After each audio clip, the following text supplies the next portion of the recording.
A blessed day po. A blessed day, mga ka-truth seeker.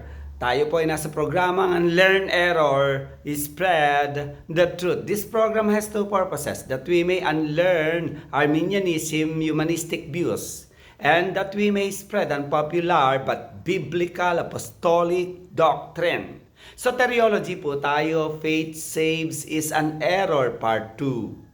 Reasons why faith saves is error. Diniscuss na po natin sa faith saves is an error part 1. Reason why faith saves is error because salvation belongs to the Lord, not to our faith. Psalms 3:8, Revelation 7:10. Number 2, faith saves is an error because salvation comes entirely from God. No amount of faith can save us, mga ka-truth seeker. Paano naging entirely from God ang salvation? Letter A, salvation comes from the electing love of the Father from eternity.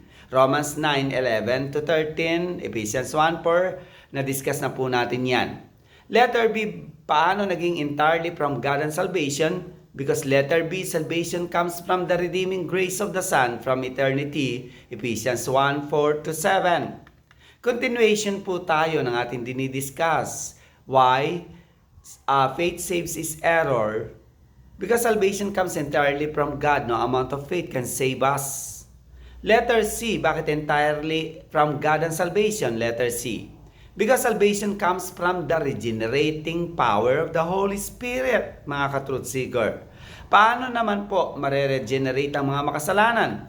Una, mananahan ang Espiritu ng Diyos sa atin, Ezekiel 36:27. Pangalawa, ang paninirahan ng Espiritu ng Diyos sa atin ay pananahan ni Jesus o union of our spirit with Christ, Romans 8:9. Sabi dito, datapat kayo'y wala sa laman kundi nasa Espiritu, kung gayo'y tumitira, nananahan sa inyo ang Espiritu ng Diyos. Datapat kung ang sino may walang Espiritu ni Kristo, siya'y hindi sa Kaniya.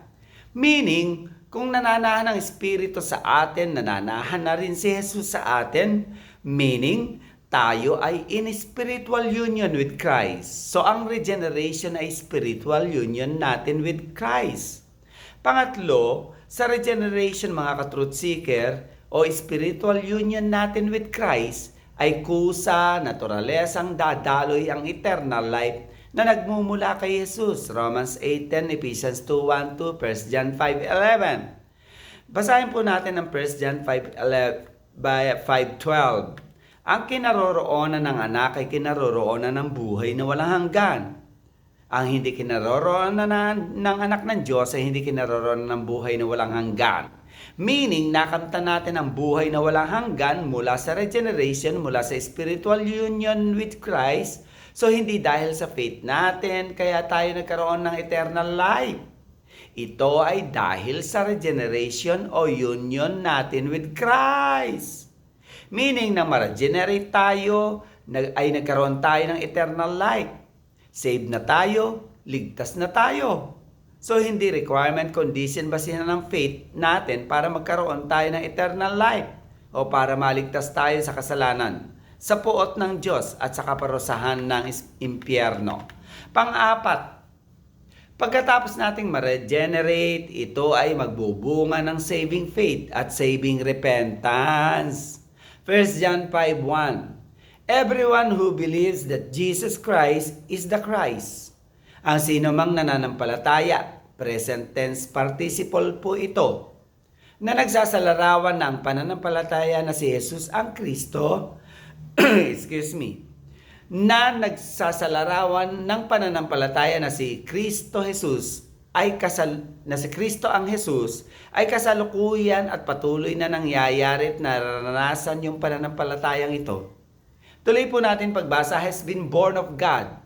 Ang ipinanganak ng Diyos dito o kapanganakang muli ay perfect tense na nangangahulugan na ang kapanganakang muli ay nangyari na sa nakaraan bago pa sila nanampalataya at ang kapanganakang ito ay naranasan hanggang sa kasalukuyan na sila ay nananampalataya. Anong pinupunto natin? Naboborn again ang tao by the power of God. At kapag naborn again ang tao, magbubunga ito ng pananampalataya o saving faith.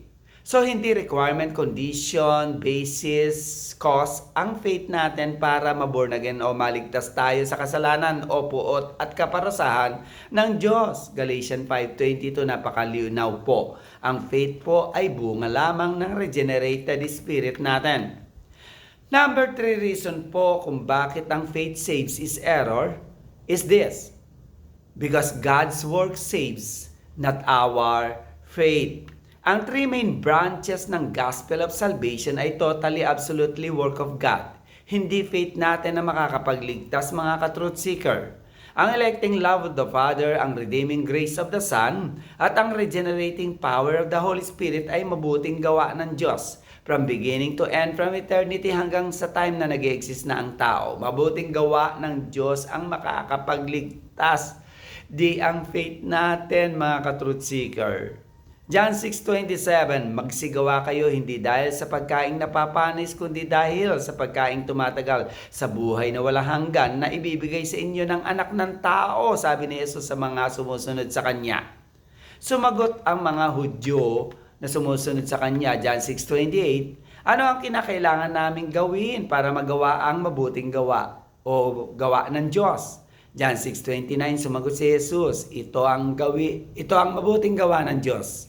Meaning, hindi mabuti niyong gawa ang makakapagligtas o makakapagbigay ng buhay na walang hanggan. Ito ang mabuting gawa ng Diyos na sampalatayanan niyo ang sinugo ng Diyos na si Jesus. Kung iuugnay po natin ito sa 1 John 5:1 na nagsasaad na ang faith ay bunga ng regeneration, itinuturo po ni Jesus sa John 6:29 na ang pananampalataya ay mabuting gawa ng Diyos. Bakit nga po ba naging mabuting gawa ng Diyos ang faith?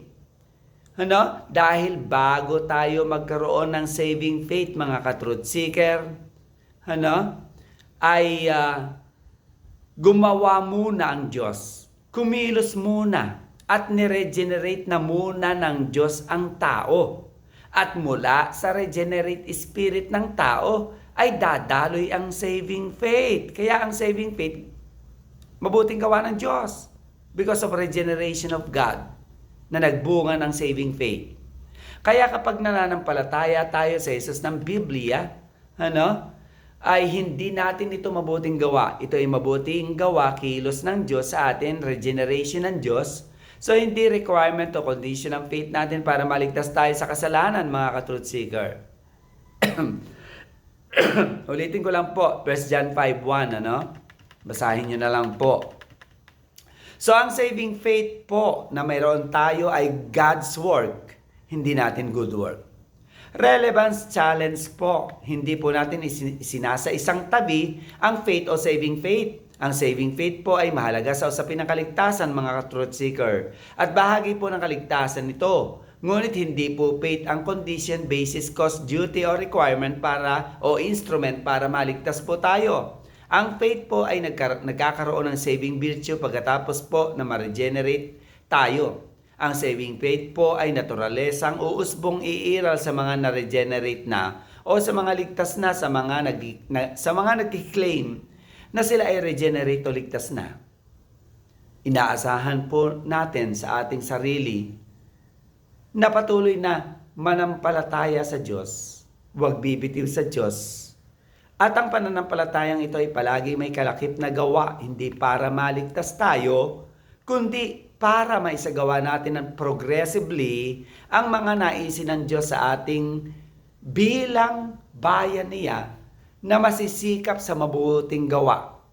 Summary statement po ng ating pinag-uusapan, God's work of regeneration saves, not our faith. To unlearn error and spread the truth, you may connect with us, like, follow, watch, and subscribe.